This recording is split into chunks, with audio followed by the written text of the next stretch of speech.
Hello dear students, welcome back to my channel physics SPC. Alternating current का एक question. An AC circuit has an inductor and a resistor of resistance R in series such that XL is equal to 3R। तो पहला case तो यही है कि एक inductor है और एक रजिस्टर है, इसका इंडक्टिव रिएक्टेंस एक्सएल और ये आर, इसको किसी एसी सोर्स से जोड़ा है बेटा, ऐसे। ठीक है, और यहाँ गिवन है कि XL is equal to 3R है। ये तो फर्स्ट केस है। और now a capacitor is added in series such that X equal to R. अब इसमें सेकंड केस कह रहा है कि इसमें एक इसी इंडक्टर में, इस सर्किट में एक कैपेसिटर और लगा दिया बेटा, ऐसे ये। ठीक है, तो ये एक्सएल, ये आर और ये एक्सी, और यहाँ एक्सी बराबर 2R दे रखा है। The ratio of new power factor, तो न्यू पावर फैक्टर कह रहा है with the old power factor of the circuit इतना। तो ये ओल्ड सर्किट हो गया और ये न्यू सर्किट। तो पहले ओल्ड पावर फैक्टर निकालें। तो पावर फैक्टर जो होता है cos phi is equal to R by Z होता है बेटा, ये याद रखिए हमेशा। पावर फैक्टर इसको बोलते हैं पावर फैक्टर। तो आर तो आर ही है, जेड निकालना पड़ेगा सर्किट का पहले। तो Z is equal to root के अंदर इस सर्किट का निकालो, आर स्क्वायर प्लस एक्सएल का स्क्वायर।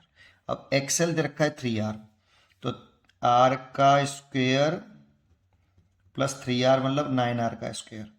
दैट मीन्स रूट के अंदर 10 इतना आया बेटा। तो कॉस फाई इक्वल टू आया आर अपॉन जेड की वैल्यू आर रूट 10, इसे कैंसिल 1 अपॉन रूट 10।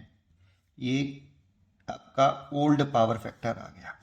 अब इस सर्किट का निकाले तो पहले सर्किट का जेड निकाल लो बेटा रूट के अंदर। अब इसमें तीनों सर्किट हैं तो आर का स्क्वायर, अच्छा XL is greater than XC, तो आर का square plus XL minus XC का होल स्क्वायर।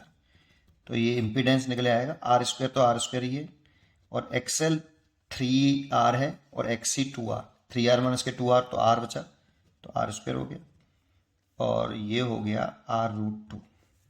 इसीलिए इसका old power factor cos five dash लिख देता हूँ। तो इसका रजिस्टेंस तो आ रही है, लेकिन जेड बदल के ऐसे जेड डैश लिख देता हूँ। तो R upon Z dash R root 2, ये कैंसिल, तो ये 1 अपॉन रूट 2। अब क्वेश्चन में ये न्यू पावर फैक्टर है और ये ओल्ड पावर फैक्टर है।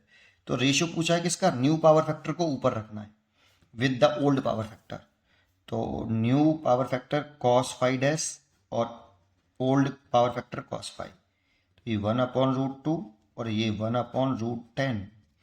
तो ये हो जाएगा 10 सबसे ऊपर आएगा और दोनों रूट में है तो 10/2। और ये रेशियो हमें दे रखा है यहाँ पे, ये रहा।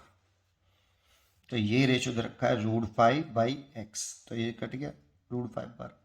तो देखो √5 से √5 कट गया, तो x इज इक्वल टू 1 आ गया सीधा सीधा। तो यहाँ पे x की वैल्यू 1 पुट कर दो। इंटीजर टाइप्स क्वेश्चन है, इंटीजर में रखना है, तो 1 रख देंगे, 1 ही इसका आंसर होगा। पढ़ते रहिए और खुश रहिए।